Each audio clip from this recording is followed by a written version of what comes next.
Santiago capítulo 1. Una fe viva en las pruebas y tentaciones.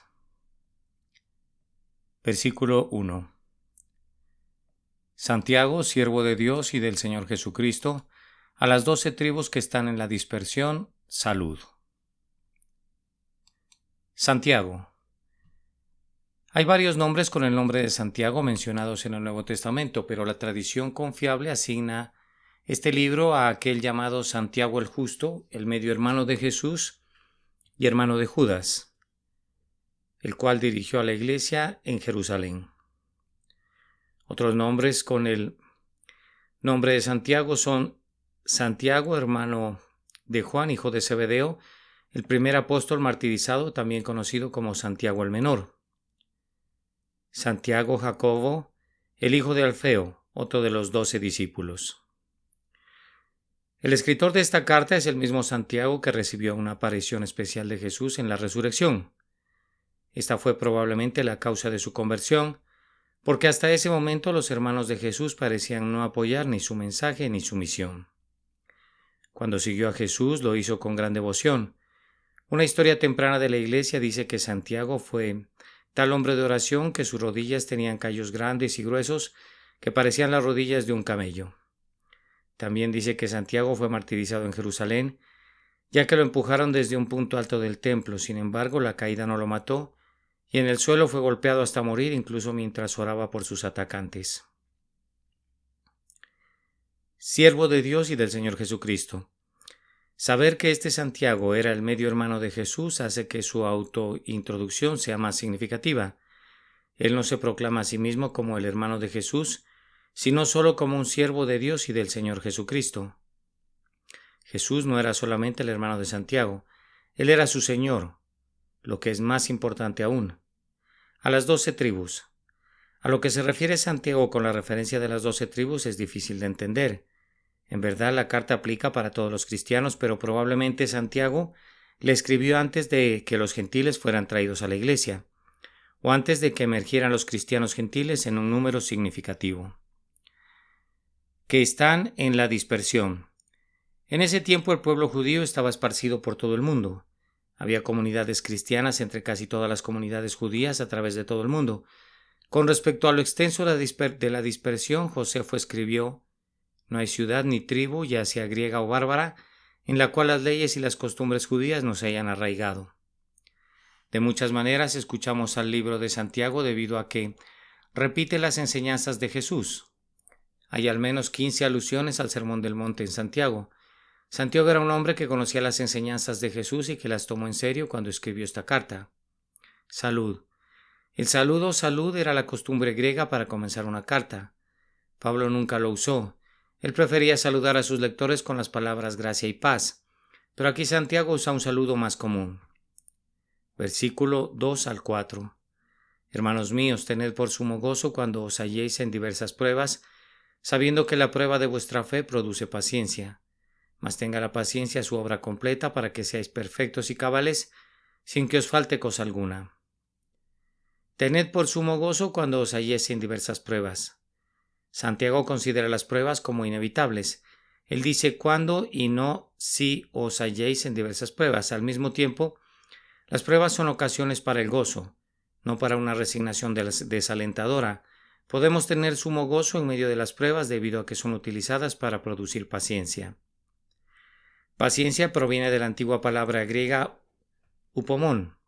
Esta palabra no describe una espera pasiva, sino el sufrir sin rendirse. No es tanto la cualidad que te ayuda a aguardar calladamente en la sala de espera de un doctor, sino la cualidad que te ayuda a terminar el maratón. Sabiendo que la prueba de vuestra fe produce paciencia, la fe no es producida en las pruebas, es probada a través de las pruebas. Las pruebas revelan qué tipo de fe tenemos, no debido a que Dios no sepa qué tipo de fe tenemos, sino para hacer nuestra fe evidente a nosotros mismos y a aquellos a nuestro alrededor. Notamos que la fe es la que es probada, y eso demuestra que la fe es importante y preciosa, porque solo las cosas preciosas son probadas a fondo. La fe es vital para la salvación como el corazón lo es para el cuerpo. De ahí que las jabalinas del enemigo se dirijan precisamente a esta gracia esencial. Si las pruebas no producen fe, entonces ¿qué lo hace? Romanos 10:17 nos dice, así que la fe es por el oír y el oír por la palabra de Dios. La fe es edificada en nosotros mientras oímos, entendemos y confiamos en la palabra de Dios. Produce paciencia. Las pruebas no producen fe, pero cuando las pruebas se reciben con fe, éstas producen paciencia. Si las dificultades se reciben con incredulidad y quejas, las pruebas producen amargura y desaliento. Este es el motivo por el que Santiago nos exhorta a tener por sumo gozo. El tener por sumo gozo es la respuesta de la fe en los tiempos de prueba. Mas tenga la paciencia su obra completa para que seáis perfectos y cabales sin que os falte cosa alguna. La obra de la paciencia viene lentamente y se debe permitir que florezca enteramente. La paciencia es una marca de las personas que son perfectas y cabales sin que os falte cosa alguna. La tendencia natural de los problemas no es santificar sino inducir al pecado. Un hombre es muy propenso a volverse incrédulo bajo la aflicción. Eso es un pecado. Es propenso a murmurar contra Dios bajo ella. Eso es un pecado. Es propenso a recurrir a alguna manera corrupta para escapar de sus dificultades. Eso es un pecado. Versículos 5 al 8. Y si alguno de vosotros tiene falta de sabiduría, pídala a Dios, el cual da a todos abundantemente y sin reproche, y le será dada. Pero pida con fe, no dudando nada, porque el que duda es semejante a la onda del mar, que es arrastrada por el viento y echada de una parte a otra. No piense, pues, quien tal haga que recibirá cosa alguna del Señor. El hombre de doble ánimo es inconstante en todos sus caminos. Y si alguno de vosotros tiene falta de sabiduría, las pruebas son temporadas necesarias para buscar sabiduría de Dios. Muy a menudo no sabíamos que necesitábamos sabiduría, sino hasta que llegaron nuestras pruebas. En las pruebas necesitamos la sabiduría mucho más que el conocimiento. El conocimiento es información en bruto, pero la sabiduría es la que te dice cómo usar esta información. Alguien ha dicho que el conocimiento es la habilidad para desarmar las cosas, pero la sabiduría es la habilidad para unir las cosas. Pídala a Dios. Para recibir sabiduría simplemente debemos pedir a Dios, quien da sabiduría generosamente, abundantemente y sin despreciar nuestra petición sin reproche. El lenguaje aquí implica humildad para acercarse a Dios. No dice que compre a Dios, que exija a Dios ni que gane de Dios. No, dice que le pida a Dios. Es la palabra del mendigo. El mendigo pide una limosna. Debes pedir como el mendigo pide en la calle y Dios te dará mucho más generosamente de lo que tú das a los pobres. Pero pida con fe. Nuestra petición de sabiduría debe hacerse como cualquier otra petición, con fe, sin dudar en la habilidad o deseo de Dios de darnos su sabiduría. Esto muestra el tipo de corazón que necesitamos cuando buscamos la sabiduría de Dios en las Escrituras. Un corazón que cree en la palabra de Dios y que cree que nos habla hoy día. No dudando nada, no piense pues quien tal haga que recibirá cosa alguna del Señor. El que duda y está falto de fe no debería de esperar recibir cosa alguna del Señor. Esta falta de fe y confianza en Dios también muestra que no tenemos fundamento, al ser inconstantes en todos nuestros caminos. Semejante a la onda del mar que es arrastrada por el viento. El hombre que no está completamente persuadido de que si pide a Dios recibirá, se asemeja a una ola del mar. Está en un estado de agitación continua, impulsado por el viento, echado de una parte a otra. Ahora la esperanza lo levanta, luego se hunde por la desesperación. El hombre de doble ánimo es inconstante en todos sus caminos. Pedir a Dios, pero pedirle dudando de alguna manera, muestra que somos de doble ánimo. Si no tuviéramos fe, entonces ni siquiera pediríamos. Pero si no tuviéramos incredulidad, entonces no dudaríamos. Estar a mitad del camino entre la fe y la incredulidad es ser de doble ánimo. Doble ánimo es literalmente tener dos almas. El hombre de dos almas tiene una enfocada en la tierra y otra en el cielo. Quiere asegurar ambos mundos. No quiere renunciar a la tierra y no quiere dejar el cielo. El hombre que vino a Jesús y le dijo, Señor, yo creo, ayuda a mi incredulidad, no era de doble ánimo. Él quería creer y declaró lo que creía. Su fe era débil, pero no estaba teñida con la duda del doble ánimo. Versículos 9 al 11. El hermano que es de humilde condición gloríese en su exaltación, pero el que es rico en su humillación, porque él pasará como la flor de la hierba, porque cuando sale el sol con calor abrasador, la hierba se seca, su flor se cae y perece su hermosa apariencia. Así también se marchitará el rico en todas sus empresas. El hermano que es de humilde condición, gloríese en su exaltación, Tanto como es para el humilde el regocijarse cuando es exaltado por Dios, también es apropiado pero más difícil para los grandes. El que es rico, regocijarse cuando en las pruebas encuentra humillación. Como el hermano pobre se olvida en toda su pobreza en la tierra, así también el hermano rico olvida toda su riqueza en la tierra. Por la fe en Cristo, los dos son iguales. Porque Él pasará como la flor de la hierba. Las pruebas sirven para recordarles a los ricos y a los grandes que a pesar de que piensen que están cómodos en esta vida, es solamente en esta vida, la cual se va a desvanecer como la hierba que se seca o como la flor que se marchita. La riqueza de este mundo ciertamente se marchitará, pero Santiago también dice que se marchitará el rico. Si ponemos nuestra vida y nuestra identidad en las cosas que se marchitarán, entonces nosotros también nos marchitaremos. Cuanto mejor será poner nuestras vidas y nuestra identidad en las cosas que nunca se marchitarán. Si un hombre es solamente rico en este mundo, cuando muera dejará sus riquezas, pero si un hombre es rico ante Dios, cuando muera irá a sus riquezas. Versículo 12. Bienaventurado el varón que soporta la tentación, porque cuando haya resistido la prueba recibirá la corona de vida que Dios ha prometido a los que le aman. Bienaventurado el varón. Esto suena como una de las bienaventuranzas de Jesús en el Sermón del Monte. En esas grandes declaraciones de bendición, Jesús no había terminado de decirnos cómo podemos ser bienaventurados. Aquí aprendemos que podemos ser bienaventurados mientras soportamos la tentación. No dice bendito el hombre que nunca es tentado. Tampoco dice bendito el hombre que encuentra toda tentación fácil de vencer. En cambio, la promesa de bendición se da a quien soporta la tentación. Hay un regalo especial de bendición de Dios para el que puede decir no a la tentación, diciendo así sí a Dios. Para cuando haya sido aprobado, aquí Santiago declara el propósito de Dios al permitir la tentación. El propósito es aprobarnos, que a través de la prueba nos revelemos como genuinos y fuertes en nuestra fe, que soporta la tentación. La tentación es una de las muchas pruebas que enfrentamos. Mientras perseveramos a través de la tentación, somos probados y seremos recompensados mientras la obra de Dios en nosotros es evidente a través de nuestra resistencia a la tentación. La corona de vida que Dios ha prometido nos recuerda que en verdad vale la pena soportar bajo las tentaciones a las que nos enfrentamos.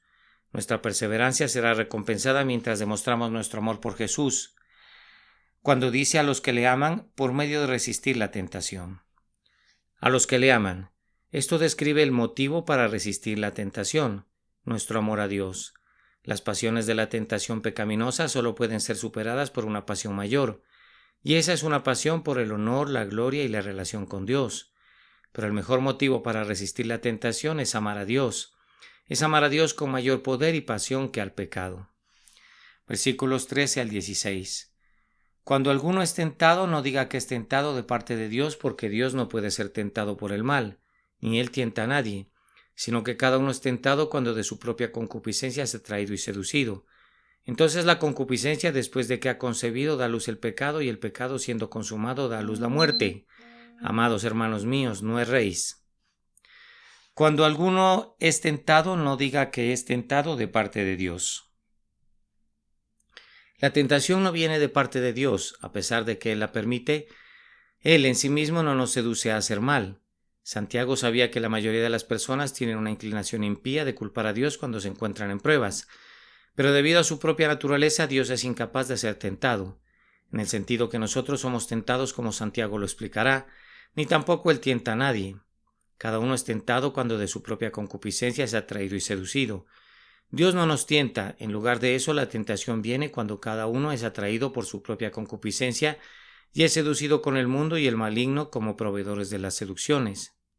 Satanás ciertamente nos tienta, pero la única razón por la cual la tentación tiene un gancho para nosotros es debido a nuestra propia naturaleza caída, la cual corrompe nuestros deseos dados por Dios. Nosotros por lo regular le damos demasiado crédito a Satanás por sus poderes para tentarnos y fallamos. La concupiscencia, después de que ha concebido, da a luz el pecado. Lo que brota de una concupiscencia corrupta es el pecado.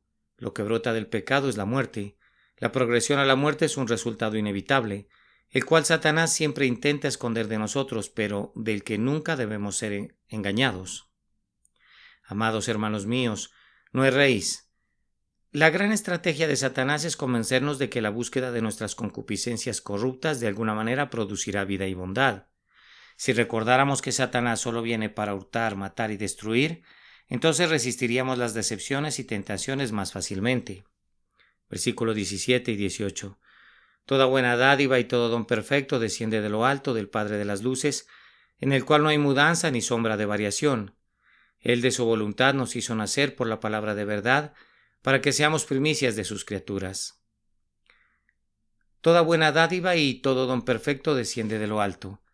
De nuestra propia naturaleza caída y de aquello que nos pueda seducir no esperamos bondad, pero toda buena dádiva y todo don perfecto vienen del cielo, de Dios Padre. Algo que al parecer es solamente bueno, como ganarse la lotería, puede de hecho convertirse en nuestra destrucción, en el cual no hay mudanza ni sombra de variación. La bondad de Dios es constante, no hay mudanza en Él. En lugar de sombras, Dios es Padre de las luces. Las luces específicamente son los cuerpos celestes que iluminan el cielo, tanto de día como de noche. El sol y las estrellas nunca dejan de dar luz, incluso cuando no podemos verlos.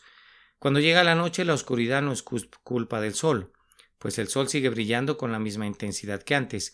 Es la tierra la que se ha apartado del sol y por eso viene la oscuridad. Lo mismo ocurre con Dios, nunca hay una sombra en Él. Esto significa que Dios nunca cambia. Entre los teólogos modernos hay algunos que están en una corriente que es llamada proceso teológico, que plantea que Dios está madurando y creciendo y progresando, pero la Biblia dice que no hay mudanza ni sombra de variación en Dios. Él de su voluntad nos hizo nacer por la palabra de verdad. Santiago entendió que el regalo de la salvación fue dado por Dios, y no ganado por el trabajo o la obediencia del hombre. Es por su propia voluntad que nos hizo nacer para la salvación. Nos hizo nacer. La expresión correctamente significa Él hizo el oficio de una madre para nosotros, el de llevarnos a la luz de la vida, para que seamos primicias de sus criaturas. Podemos ver la bondad de Dios en nuestra salvación, ya que Él inició nuestra salvación por su propia voluntad y nos llevó a la vida espiritual por su palabra de verdad, para que pudiéramos ser para su gloria como primicias de su cosecha. En los versos anteriores, Santiago nos dijo lo que la lujuria del hombre produce, el pecado y la muerte. Aquí nos dice lo que la voluntad del Dios bueno trae, la salvación para nosotros como una especie de primicias de sus criaturas. Santiago puede referirse a su propia generación de creyentes cuando los llama primicias, sobre todo porque escribe principalmente a los cristianos de origen judío. El hecho de que estos cristianos de origen judío sean primicias muestra que Santiago esperaba una cosecha posterior, ya mayor, de cristianos de origen gentil. Versículos 19 y 20. Por esto, mis amados hermanos, todo hombre sea pronto para oír y tardo para hablar, tardo para airarse, porque la ira del hombre no obra la justicia de Dios. Todo hombre sea pronto para oír, tardo para hablar, tardo para airarse. Podemos aprender cómo ser tardo para airarse al aprender primero a ser pronto para oír y tardo para hablar. Mucha de nuestra ira y enojo proviene de estar centrados en nosotros mismos y no estar centrados en los demás. Pronto para oír es una manera de estar centrados en los demás. Tardo para hablar es una manera de estar centrados en los demás. Pero ¿no nos ha enseñado la naturaleza lo mismo que el apóstol aquí, dándonos dos oídos que están abiertos y una lengua encerrada tras los dientes y los labios? Tardo para airarse porque la ira del hombre no obra la justicia de Dios. A la luz de la naturaleza de la tentación y de la bondad de Dios, debemos de tomar especial cuidado en ser tardos para airarnos. Debido a que nuestra ira no cumple la justicia de Dios, nuestra ira siempre defiende nuestra propia agenda. Versículo 21. Por lo cual, desechando toda inmundicia y abundancia de malicia, recibid con mansedumbre la palabra implantada, la cual puede salvar vuestras almas. Inmundicia y abundancia de malicia. Esta expresión probablemente hace referencia a una manera impura de vivir. A la luz de la naturaleza de la tentación y la bondad de Dios, debemos de estar desechando toda impureza, apartándola lejos de nosotros. Recibid con mansedumbre la palabra implantada. En contraste con una manera impura de vivir, nosotros debemos recibir, haciéndolo con mansedumbre, la palabra implantada de Dios. Esta palabra nos puede salvar en nuestra situación actual y para la eternidad. La pureza de la palabra de Dios nos preservará en un mundo impuro. Versículo 22 al 25. Pero sed hacedores de la palabra y no tan solo oidores, engañándoos a vosotros mismos, porque si alguno es oidor de la palabra pero no hacedor de ella, este es semejante al hombre que considera en un espejo su rostro natural, porque él se considera a sí mismo y se va, y luego olvida cómo era. Mas el que mira atentamente en la perfecta ley de la libertad y persevera en ella, no siendo oidor olvidadizo, sino hacedor de la obra, éste será bienaventurado en lo que hace. Pero sed hacedores de la palabra y no tan solamente oidores. Debemos de recibir la palabra de Dios como hacedores, no solamente como oidores. El estar cómodo en el hecho de que has escuchado la palabra de Dios mientras no la aplicas es engañarte a ti mismo. En el mundo antiguo era común para las personas escuchar a un maestro, pero si seguías al maestro y tratabas de vivir lo que él decía, entonces eras llamado un discípulo de dicho maestro. Podemos decir que Jesús está mirando a sus discípulos, hacedores y no meramente oidores. Jesús utilizó el mismo punto para concluir su gran sermón del monte. Él dijo que aquel que escuchaba la palabra sin aplicarla era semejante a un hombre que edificó su casa sobre la arena, pero el que escuchaba la palabra de Dios y la hacía era como un hombre que edificó su casa sobre la roca, la cual podía soportar las inevitables tormentas de la vida y la eternidad. Este es semejante al hombre que considera en un espejo su rostro natural, porque él se considera a sí mismo y se va y luego olvida cómo era.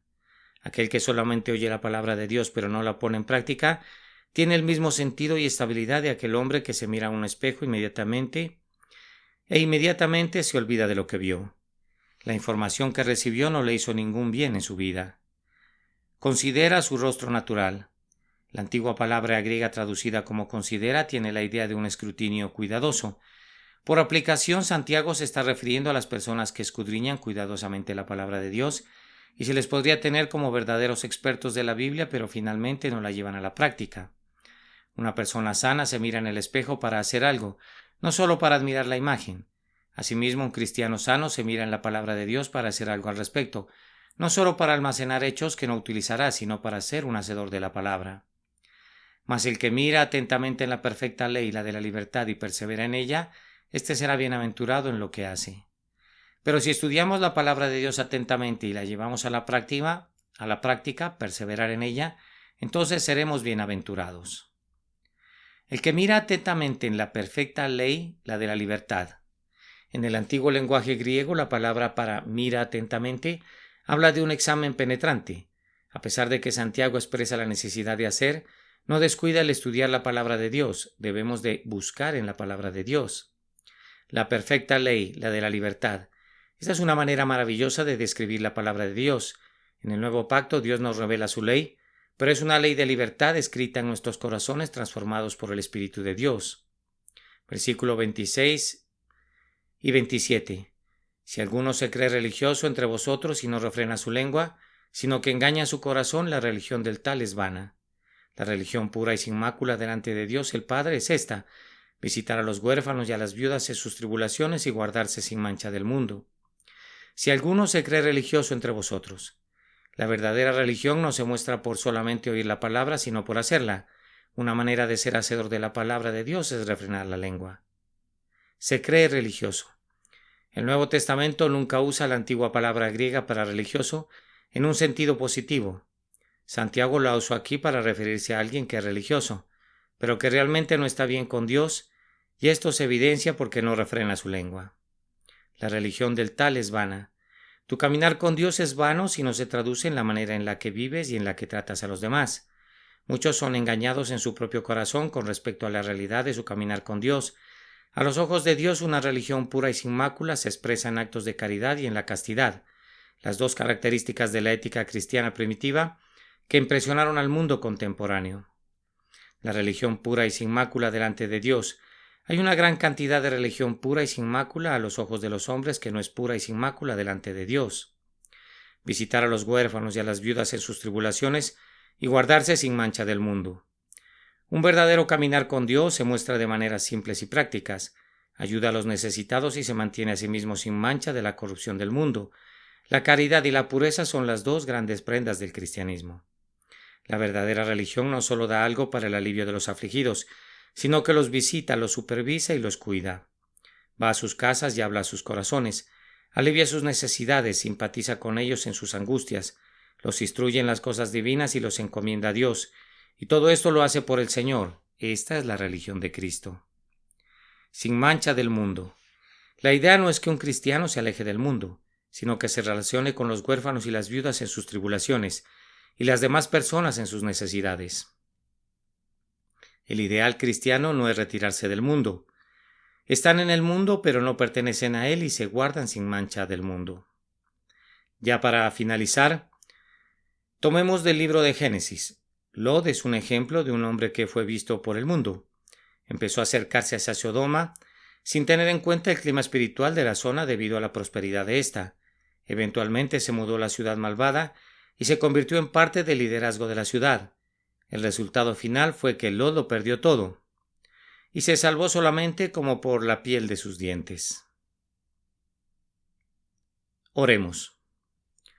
Señor, alabanzas y gloria a tu nombre, Señor. Y por sobre todo confesar nuestro amor para ti, Señor. Decirte que eres todo el tesoro que nosotros necesitamos, Padre mío, para vivir, para existir, para ser felices. Tú eres la perla preciosa, Señor, y el terreno donde está escondido el tesoro.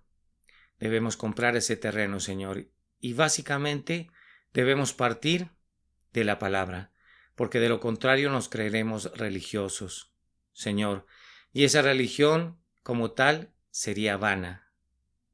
Padre, sabemos muy bien que esa religión pura y sin mácula delante de Dios, amado, es llevarte en nuestros corazones y asimismo visitar a los huérfanos y a las viudas en sus tribulaciones y guardarnos sin mancha del mundo. Padre, que todo el poder de tu palabra nos enseña a guardarnos sin mancha del mundo, que el capítulo 1 de Santiago nos enseña acerca de la verdadera religión, que esa no solo da algo para el alivio de los afligidos, sino que los visita, los supervisa y los cuida. Señor, pero sobre todo que nos guardemos sin mancha del mundo. Padre, el ideal cristiano no es retirarnos del mundo, porque estamos en el mundo, pero no pertenecer a él y guardarnos de éste sin mancha. Como te amamos, te adoramos y te bendecimos, amado, y como te decimos que tú eres nuestro gran tesoro. En el nombre de Jesús. Amén.